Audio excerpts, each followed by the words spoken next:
Swin Cash, I call her Swin Cash. Swin Cash, I call her Swin Cash, I call her Swin Cash. Hey, what's up, y'all? Welcome to episode 3 of my podcast, She's Got Time. I appreciate y'all joining us every week. From the top, I'm just going to tell y'all I'm a little under the weather, so if I sound a little nasally or anything like that, I apologize in advance. Y'all know last episode I talked to you about my son being sick. Well, you mommies and daddies know how it is. He's passed it on to me, so I do apologize for that from the top. But y'all know how we do it here every week. I first like to start off with the rewind of the week that was, then we get into the topic of the day, leave y'all with a little positive note, and then we're out 30 minutes top. That's how I like to keep it. So, rewind that was. Last week I had an opportunity to go home to Pittsburgh for less than 48 hours, literally, on a plane. I went back home and was recognized by the WISE organization, Pittsburgh Division for Sportswoman of the Year. Thank you out to WISE for that recognition. Also had an opportunity to come back to New York and work some games as far as in studio. College basketball is here. It's back. I'm loving all of it. Of course, I'm sure you basketball fanatics out there saw the UConn Notre Dame game. I had a lot of fun on Twitter with some posts. You all know it's love. I thought both those teams just came out and did an excellent job this early in the season for women's basketball to play a nice, solid, fundamental, fun game to watch. It was good for the brand. It was good for women's basketball just in general. Also had an opportunity to learn some new things about my son, who's very inquisitive. It's probably a good word for it. But he's learning what he likes, doesn't like, and he's able to tell you no, shake his head no, and also run away or fall out when need be. I thought that usually happens at 2, but he's 15 months, so I guess he's kind of getting there. Anyway, had an amazing week, and I'm happy to be now back here with y'all to kick off episode 3 of this podcast. So for this week, I thought it was good for us to dive right into domestic violence. What's that mean? Where does it come from? And also, who does it affect? Because there's a running narrative out there a lot of times when you hear about domestic violence and the statistics behind women, people always want to jump to, well, what about the men? Of course, absolutely. There are men who are abused just as well. But we have to dive into this issue a little bit more, and I had a lot to say on this topic. Now, it's so funny because y'all know I always go to my girl chat, also talk to my team about what we're going to talk about for the week. And everybody's been talking about the situation that happened with Kareem Hunt for the Kansas City Chiefs. Now, if you're not a football player, I'm just going to break it down for you right now because this is all is surrounding kind of domestic violence in general between men and women. And I want to take a different kind of approach and talk to you not only from a personal level, but also from a business level, because obviously working in broadcasting, I've covered this whole situation with the NFL, domestic violence, how they've handled it for almost 4 years now since Ray Rice, who was another football player that was released after a video came out of him punching and pretty much knocking out his fiance at the time. So let me just set the table for y'all. So basically what happened is there was a situation earlier this year with Kareem Hunt, who's a running back for the Kansas City Chiefs. Kareem Hunt was reported to have an altercation with a woman at this hotel, whatever the case may be. So fast forward, there was supposedly an investigation that was done. Nothing really happened with him. He talked to his team, talked to the NFL. NFL was doing an investigation. Fast forward to this past week, and all of a sudden, TMZ comes out with the video. Now, we all know, if anybody that follows TMZ, whether it's online, whether you watch on television, TMZ has the background in getting to the bottom of videos. If you need a video to be found, I don't care if it's Beyonce and Solange and Jay-Z in the elevator, or if it's a situation with a football player knocking out his wife, TMZ will do whatever it takes to get that video. Now, am I mad at them? Absolutely not. Because, you know, the reality of it is you would hope and think that the employer, which is the NFL and also his teams, these teams out here, would do their due diligence. But obviously that didn't happen. So Thanks to TMZ for actually finding that video and bringing it to light, because I do believe that these are teaching moments for all of us, and we would hope that we would grow as a society and understand that these things need to stop happening, but they don't. So I digress on that one. What I will say is this. In the last recent week, Kareem Hunt has lost his job with the Kansas City Chiefs. They released him. And there has been a lot of debate back and forth, because when you watch the video and you hear the story, there's this whole conversation that goes on with, well, why does a man lose his job if a woman attacks him? Why does a man have to show some type of, what's the word I'm looking for? Not decorum, but resistance to not strike a woman or to abuse a woman if the woman is the first one to attack him? Especially when I'm hearing that people are out here talking about equality. Well, doesn't that apply to this situation?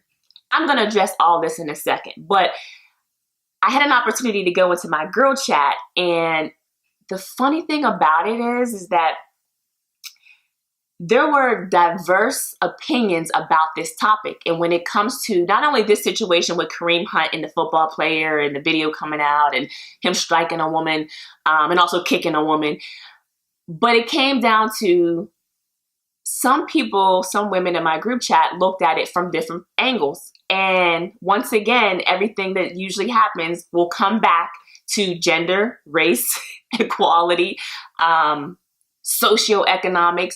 All these different things played a part in how people viewed this situation, which was very intriguing to me, because you would think that every woman would feel, hell no, you cannot hit women point blank, period. So the great thing about my girl chat is that you have all these different women from different backgrounds, different race, that have these various opinions on this topic. And when I threw it out there, I wanted to get genuine responses before I gave my own opinion or my own story. And so that's why this week I wanted to talk about domestic violence and why it's important for not only women, also men, to be aware of why we have to make change in our society, point blank, period. And not to continue to make excuses for behavior that could be detrimental to not only your career, to your life, but of course, thousands and thousands of people, their own lives. When women are out there saying, I'm fighting for equality, I'm fighting for equal opportunity, I'm fighting for equality in wage and pay, that's for a specific reason, because that's saying that as a man and a woman, if I have qualifications that say that I should be getting paid equal as you, then that's the equality that I want. As a woman, if I'm saying I would like the same opportunities to be looked at for a position as you, that's the equality that we want. There is no equality, equal violence. First of all, violence is never okay. Domestic violence does not have a preference. Domestic violence can happen whether you've got money or not. Domestic violence can happen whether you're black, white, Hispanic, Asian, so on. Domestic violence happens more often than not. And when you look at the numbers, if you get an opportunity, go check out the National Coalition Against Domestic Violence. Go check out their website. Everything's right there laid out in front of you. You got 576 gun violence deaths, fatalities that happened this year so far from domestic violence. You got 10 million people a year gets physically abused by their partner. That's not just women, men and women. That's men against women. That's women to men. That's men on men. That's women on women. 10 million people a year dealing with abuse, right? Physical abuse. 20,000 calls happen a day to the domestic violence hotline. And let me just say this, and let me give you this number, because if there's anybody that's out there that's dealing with domestic violence, whether it's domestic violence emotionally, physically, mentally, there's so many different layers to this. Here's the number for you for the National Prevention for Domestic Violence. It's 1-800-799-7233. Again, that's 1-800-799-7233. 1-800-799-SAFE. An abuser is more than likely, if they're abusing their partner, is going to abuse the children. And even if the children aren't getting physically abused, psychologically, there are things that are going on. Y'all may be wondering why. Like, why are you going in on this topic right now? So when we understand it's in the media, it's in the news. The last week, that's all we've ever heard about domestic violence. It keeps coming up. The NFL, they keep getting it wrong. We understand it. We understand it. The reason why I'm bringing it up is for a number of reasons. It's because a lot of times people sit on this high horse, or people sit in their group chats, and people sit at the workplace and talk about how they don't know anybody that's gone through domestic violence. And if they did, they would help them get out because this is how they would do it, X, Y, and Z. And they never take time to dive a little deeper, to learn a little more, or to have in-depth conversations with those friends that you think are your friends' until you expose a little bit more of yourself. Because see, everybody that goes through domestic violence, like I said earlier, they're not reporting it. They're not talking to family. They're not talking to friends. Some people suffer with it for a really long time. And it can change the trajectory of their life. I never forget looking on the television and seeing the story of Dr. Tamara O'Neal from Chicago. A physician, Chicago hospital, in the emergency room. A doctor. Her partner came to her job at the hospital and shot her dead in the parking lot and then decided to shoot other people. And everybody was talking like on television about this situation and talking about how great she was, but they weren't emphasizing how this was a domestic violence situation, how it built up to this, and making more people aware of the fact that this can happen. And a lot of times women out there think, if you're rich, if you're famous, you don't have the same problems. That's a goddamn lie. And I'm here to tell you right now, that's a lie. Because see, I used to think when I was younger, I was raised by a strong mom. I had independent women in my family. Nothing will ever happen to me in this situation. If a man put his hands on me one time, I'm done. I'm out of there. This is who I am. And I remember carrying myself a certain way. And I always felt confident in who I was and knew that this could never happen to me because I was raised right. My mom did an excellent job. All these things go in your mind until it happens to you. And sometimes you can be in a relationship or a situation where it's not physical at first. It's the emotional abuse. It's the small things that are trying to tear you down, tear your confidence down. It's the isolation that will happen of isolating friends and family who are really close to you. So then when the abuse happens, you look around and you're like, who am I? Where are my family? Where are my friends? What if I told you that there was a young girl, right? A young girl who was confident, who was confident not only in who she was, but had these aspirations of becoming a successful businesswoman, had these aspirations of one day having a family, had these aspirations and all these different goals of achieving things in life. And what if I told you that pretty much she stayed on course and was able to do that? What if I told you that this young girl was raised by a strong mother? What if I told you this young girl became an independent woman, that she was self-sufficient, that she was able to contribute to society, that she had notoriety, popularity, recognition. What if I told you that this woman that was once a young girl would travel around the world and would meet presidents, would sit at tables with some of the most powerful people in the world? And what if I told you that this same woman, with all this strength, with all this confidence, also suffered domestic violence? And what if I told you that we is she and she is me? See, that's my reality. And that's what I wanted to share on this podcast this week. And shout out to the women in my group chat that encouraged me to do so, because telling my story and making sure my voice was heard could possibly help some other woman that's out there struggling today. So listen, what I want to say first of all is don't feel sorry for me. I'm sharing this story because I want to help somebody else that's out there.